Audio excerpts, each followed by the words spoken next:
मैं संतोष दोषी, head purchase eastern farms Dubai. मैं आपको आज इस वीडियो में कमीशन बेस एक्सपोर्ट और फिक्स रेट बेस एक्सपोर्ट के बारे में बात करने वाला हूं। सबसे पहले आपको ये मालूम है भारत में 90% जो फ्रूट एंड वेजिटेबल एक्सपोर्ट है वो कमीशन बेस पे चलता है। यहाँ के सारे एक्सपोर्टर्स कमीशन बेस पे माल दुबई भेजते हैं। सभी एक्सपोर्टर को लगता है कि भारत में उगने वाली या तैयार होने वाली सभी कमोडिटीज प्रचुर मात्रा में और सस्ती मिलती है, तो ये हम बाहर बेचकर एक्सपोर्ट कराकर अच्छा मुनाफा कमाएं। लेकिन दोस्तों अब ऐसा इतना आसान रहा नहीं, क्योंकि इंटरनेट, इंफॉर्मेशन टेक्नोलॉजी और ये इसकी वजह से हर मिनट की खबर सेकंडों में यहाँ से वहां चली जाती है और उसका असर व्यापार और मार्जिन के ऊपर पड़ता है। तो ज्यादातर व्यापारी अच्छा और निरंतर नफा नहीं कमा पाते। तो इसमें आज एक मेन टॉपिक ये है, यानी सेल स्टेटमेंट फिक्स रेट वाला और सेल स्टेटमेंट कमीशन रेट वाला। इसके बारे में, इसके अंदर क्या क्या पर्टिकुलर्स आते हैं, इसमें क्या क्या मैनिपुलेशन हो सकता है, ये हम आप बोर्ड पे देखेंगे। दोस्तों आइए मैं समझाता हूं। ये कमीशन बेस एक्सपोर्ट स्टेटमेंट है, ये स्टैंडर्ड स्टेटमेंट है जो भी सभी जगह अलावीर में निकलता है। तो इसमें से जो कॉलम्स है और रोज है मैं समझाता हूं।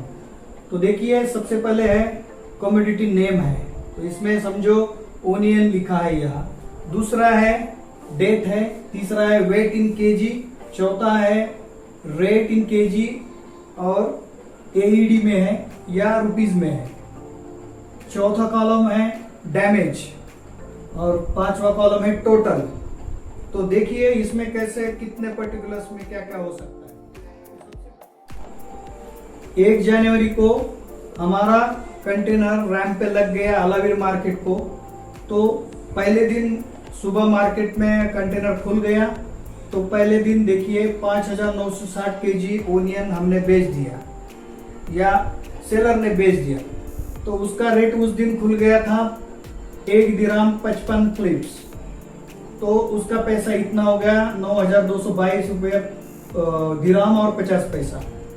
सेम डे दोपहर में वापिस उन्होंने और बेच दिया माल, वो हो गया 6545 केजी। उसका सेम रेट मिला, उसका इतना अमाउंट हो गया। तो अभी मार्केट बंद हो गई। दूसरे दिन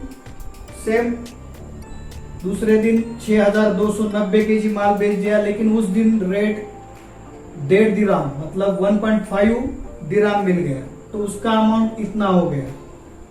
उस दिन उन्होंने शाम तक 2 बार सेल्स किया। लास्ट सेल्स में उसको 1.4 प्लीज का रेट मिल गया, तो उसका इतना अमाउंट हो गया। टोटल 2 दिन में 28,800 केजी का माल बेच दिया, कंटेनर खाली हो गया। तो उसका टोटल सेल्स स्टेटमेंट 43,824 अंदाजा निकल गया दिरहम्स में। तो उसके बाद स्टेटमेंट में गवर्नमेंट का वैट ये बेसिक वैल्यू पे लगता है 5%। अभी उसकी टोटल वैल्यू आ गई 2191 दिरहम्स एंड अनलोडिंग के चार्जेस लग गए 400 dirhams. Parking of onion yard, उसका स्पेशल यार्ड है जिसमें सभी ओनियन के कंटेनर्स लगते हैं, उसका स्पेशल रेट रहते हैं पार्किंग के। वो 2 दिन के 100 दिरहम 2 साल पहले थे, आज तो 150 दिरहम तक गया है। वो लग गए 100 दिरहम समझो।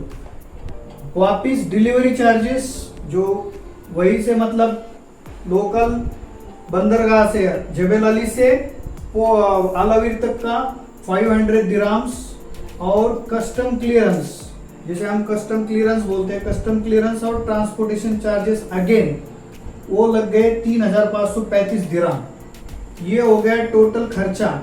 इसके ऊपर जो मेन वैल्यू सेल्स की है 43,824 दिरहम्स के ऊपर जो ब्रोकर है उसका 5% कमीशन वो यहां से लास्ट में लग गया है। वो same value as it is the VAT of the total sale. तो टोटल खर्चा मतलब जितना माल बेचा है उसमें से इतना पूरा 8,912 दिरहम कट हो गया, और नेट पेएबल अमाउंट जो है तो नीचे आती है, वो हमारे खाते में आ जाती है।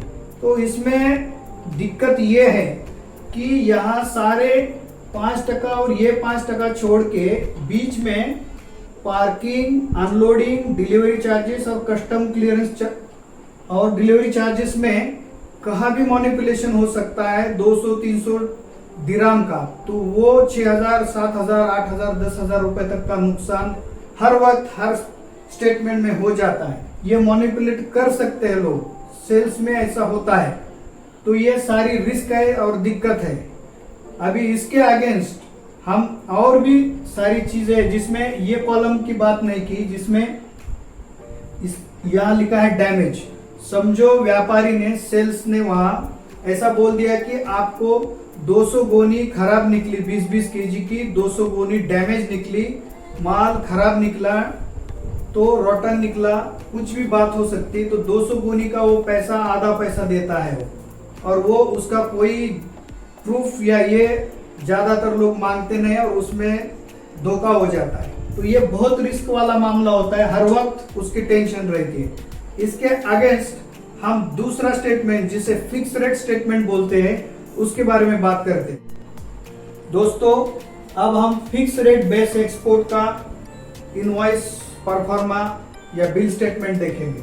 इसमें जब भी एक्सपोर्टर दुबई माल बेचता है तो उसी के साथ ही ये सेम स्टेटमेंट या सेम सेल्स परफॉर्मा भेजता है। तो उसमें क्या क्या पर्टिकुलर्स आते हैं मैं बोलता हूँ। देखिए, 2 ही कॉलम है इसमें, particulars of the invoice and net value. इसमें 1 नंबर पे है number of bags of 20 KG onions. अभी ये 20 केजी वाला कंसाइनमेंट है, तो टोटल बैग्स आएगी 1440 बैग्स। ओके, तो इसका टोटल वेट हो गया 28,800 KG. Average weight, net weight of bag पर बैग 20 केजी का एक बैग है। तीसरा नंबर पे है total weight of the goods 28,800 KG. अभी चौथा है purchase cost of the onion पर केजी 12 रुपीज। यह कॉस्टिंग हो गया 3,45,600 समथिंग। पांचवा है लॉजिस्टिक और ट्रांसपोर्टेशन कॉस्ट। ये हो गया freight, ocean freight, internal transportation और लोकल का ट्रांसपोर्टेशन, वो है अंदाजन 2,55,000। Total cost of CIF Jebel Ali तक का आने का खर्चा लग गया 6,06,000 रुपए समथिंग। तो अभी ये 4 या 5 ही पर्टिकुलर इसके अंदर आते हैं, जिसके ऊपर एक्सपोर्टर को फोकस करना होता है कि इसमें से कम कहाँ मिले, CHA को कम से कम कैसे फ्राइट ले ले, और लोकल ट्रांसपोर्टेशन और परचेस वैल्यू कैसे कम करे। उसका टोटल वैल्यू 6,06,000 हो गया। तो ये टोटल वैल्यू के ऊपर 3% उसका मार्जिन, एक्सपोर्टर का मार्जिन डायरेक्टली ऐड करना है। It is 18,018 rupees something. तो टोटल नेट पेएबल अमाउंट जो बैंक में जमा होने वाली है एक्सपोर्टर के, वो है 6,18,618। तो इसमें कुल मिला के जो नफा है, जो प्रॉफिट है, यह दिखता है। माल निकलते समय ही आपको प्रॉफिट दिखता है। ऐसा दूसरे स्टेटमेंट में, कमीशन बेस्ड स्टेटमेंट में नहीं रहता है। जब भी आपका पूरा माल सेल्स या ब्रोकर के हाथ में होता है और वहां तक मालूम नहीं पड़ता है कि कौन सा कितने रेट से माल चलेगा और कैसे मार्केट खुलेगी और कितना नफा हो जाएगा। दोस्तों, मेरा ये वीडियो जिसमें हमने फिक्स रेट कमीशन स्टेटमेंट और कमीशन बेस्ड रेट स्टेटमेंट के बारे में इंफॉर्मेशन दी, ये आपको जरूर अच्छी लगी होगी। आप जरूर लाइक कीजिएगा और शेयर कीजिएगा, जिसकी वजह से भारत के सारे एक्सपोर्टर को फायदा हो जाए और वो अच्छी तरह से एक्सपोर्ट कर पाए और निरंतर नफा कमा पाए। नमस्ते, जय हिंद, जय महाराष्ट्र।